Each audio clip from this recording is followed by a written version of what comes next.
नमस्कार. प्राध्यापक डॉक्टर सुरेश मेणे लिखित मनाचे श्लोक अध्यात्माची पाऊलवाट या पुस्तकाचे क्रमशः वाचन. आजचा भाग.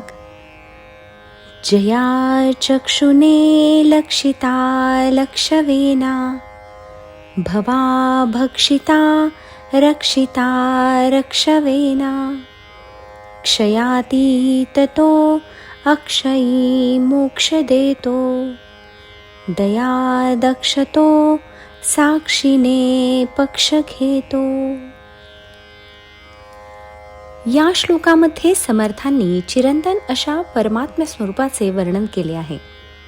क्षच्या उत्तम अनुप्रासाचे उदाहरण म्हणून या श्लोकाकडे बघता येईल.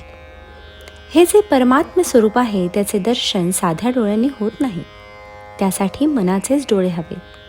याचाच अर्थ असा की वरवरच्या ज्ञानाने परमात्म्य स्वरूप आपल्याला कळणार नाही व त्याचे दर्शन होणार नाही, तसेच त्याचा अनुभवही येणार नाही. यासाठी परमात्म्य स्वरूपाचे संपूर्ण ज्ञान आपल्याला हवे. देह, आत्मा, परमात्मा यांचा नेमका संबंध काय हे आपल्याला माहीत पाहिजे. केवळ एखाद्या ग्रंथवाचनाने किंवा कुणा बुवा महाराजांच्या प्रवचनाने ते होणार नाही. यासाठी स्वतःच खोलवर अभ्यास करणे गरजेचे आहे. म्हणूनच समर्थ म्हणतात की जया चक्षुने लक्षिता लक्षवेना. परमात्म्य स्वरूपाचे दर्शन होण्यासाठी, त्याचा अनुभव येण्यासाठी आपण प्रपंचाचा नाश केला पाहिजे. म्हणजे काय तर आपली प्रपंचातली आसक्ती कमी केली पाहिजे.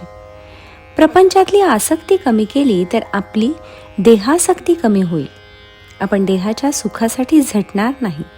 म्हणून परमात्म्य स्वरूपाचा लाभ होण्यासाठी आपण संसाराचा त्याग केला पाहिजे. एकदा का आपण प्रपंचाची आसक्ती कमी केली की आपल्याला परमात्म्य स्वरूपाचा लाभ होईल. व एकदा का परमात्म्य स्वरूपाचे दर्शन झाले की प्रपंचाचे आपण रक्षण करायचे ठरवले तरी ते केवळ अशक्य आहे. कारण प्रपंच आणि परमात्म्य स्वरूप एकत्र राहतच नाही. जसजशी प्रपंचाची आसक्ती कमी होईल तसतसे आपण परमात्म्य स्वरूपाच्या जवळ जाऊ. एक वेळ अशी येईल की आपला प्रपंच पूर्णपणे सुटलेला असेल व आपण पूर्णपणे परमात्म्य स्वरूपाच्या जवळ जाऊ व त्यातच विलीन होऊ. म्हणून समर्थ म्हणतात भवा भक्षिता रक्षिता रक्षवेना. हा जो परमात्म्य स्वरूप आहे हा अक्षय आहे, चिरंजीव आहे. तो देहाच्या पलीकडे आहे, तसेच आत्म्याच्याही पलीकडे आहे. तो अविनाशी आहे. जेव्हा आपला आत्मा या परमतत्वात विलीन होतो तेव्हा आपण परमतत्वाचेच एक अंश होतो व जन्ममृत्यूच्या फेऱ्यातून आपली सुटका होते व आपण चिरंजीव होतो. यासाठीच समर्थ म्हणतात क्षयातीततो अक्षयी मोक्ष देतो. यासाठीच आपण प्रपंचाची व देहाची आसक्ती कमी करून आपल्यातल्या आत्म्याला अगोदर जाणले पाहिजे व आपल्या आत्म्याची भेट परमात्म्याशी घालून दिली पाहिजे.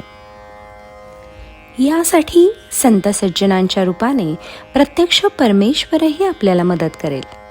कारण तो दयादक्ष आहे व त्याला आपल्या भक्तांचा अभिमान आहे. तो दासाभिमानी आहे. आधीच समर्थांनी म्हटल्याप्रमाणे नुपेक्षी कदा रामदासाभिमानी या उक्तीप्रमाणेच प्रत्यक्ष परमात्मा तुम्हाला मदत करीत असतो, तुमची बाजू घेत असतो. आपण एखाद्या संकटात असलो तर कोणत्या तरी रूपाने तो आपल्याला त्या संकटातून बाहेर काढतो व आपल्या अस्तित्वाची प्रचिती देतो. त्याच्या दृष्टीने आपण सारीच त्याची लेकरे आहोत. त्यामुळे त्याला आपली बाजू घ्यावीशी वाटते. फक्त यासाठी आपण त्याला मनोभावे भजले पाहिजे, त्याचे चिंतन केले पाहिजे. जय जय रघुवीर समर्थ.